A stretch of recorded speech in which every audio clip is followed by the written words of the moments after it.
الرحیم۔ زکوٰۃ سے متعلق بات چل رہی ہے اور آپ کے سامنے ذکر ہوا تھا کہ زکوٰۃ کے واجب ہونے کی جو شرائط ہے اس میں سے ایک شرط یہ بھی تھی کہ کسی مسلمان کا مال وہ قرض سے پاک ہو، یعنی اس پہ قرضہ نہ ہو۔ اگر کوئی مسلمان صاحب نصاب بھی ہے، یعنی اس کے پاس اتنا مال ہے جو نصاب تک پہنچ جاتا ہے، 52.5 تولے چاندی کی مالیت تک پہنچ جاتا ہے، لیکن اس کے ساتھ ساتھ یہ مسلمان مقروض بھی ہے، اسے دوسرے لوگوں کے قرضے بھی ادا کرنے ہیں، ادائیگیاں بھی کرنی ہے، تو ایسی صورت میں زکوٰۃ کی ادائیگی کا حکم کیا ہے، اس کو تھوڑا سا سمجھنے کی ضرورت ہے۔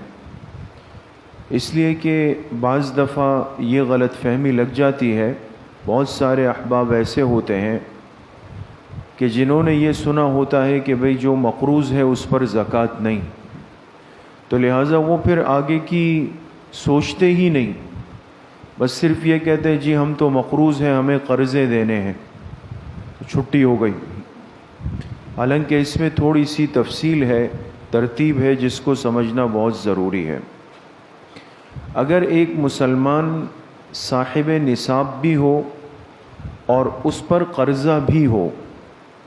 تو ایسی صورت میں حکم یہ ہے کہ قرضے کی ادائیگی مقدم ہے، یعنی اس کو پہلے ادا کرنا ضروری ہے، اس لیے کہ وہ حق مالی ہے، دوسرے مسلمان کا حق ہے۔ لہٰذا اس کو کہا جائے گا کہ آپ کے پاس جس قدر مال موجود ہے، آپ کی ملکیت میں ہے، آپ پہلے اپنے قرضے اس میں سے منہا کر دیں، یعنی مائنس کر دیں، نکال دیں۔ کل مال میں سے قرضے نکالنے کے بعد اب آپ کے ہاتھ میں مال بچتا بھی ہے یا نہیں بچتا۔ اگر تو قرضے نکالنے کے بعد پتہ چلا کہ جی سب چیزیں قرضے میں چلی گئی، بعض دفعہ یہ بھی ہوتا ہے کہ قرضے اتنے زیادہ ہے کہ جب قرضے ہم نے نکالنا شروع کیے تو نکالنے کے بعد پتہ چلا کہ ہاتھ میں کچھ بھی نہیں ہے، تو پھر تو بات ہی ختم ہے، زکوٰۃ کا سوال ہی نہیں ہے۔ دوسری صورت یہ ہے کہ جب قرضے نکالے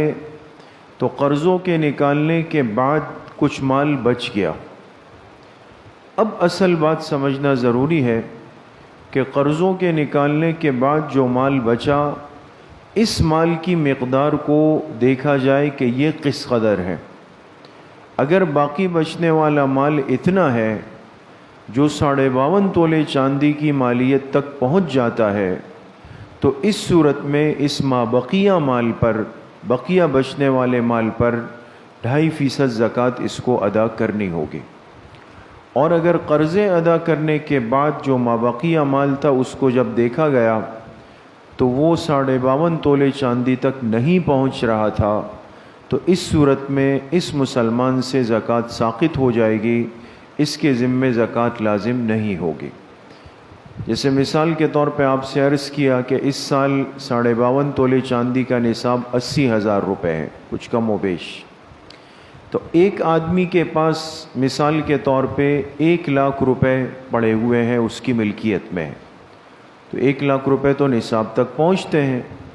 لیکن اس آدمی کے اوپر قرضے بھی ہیں،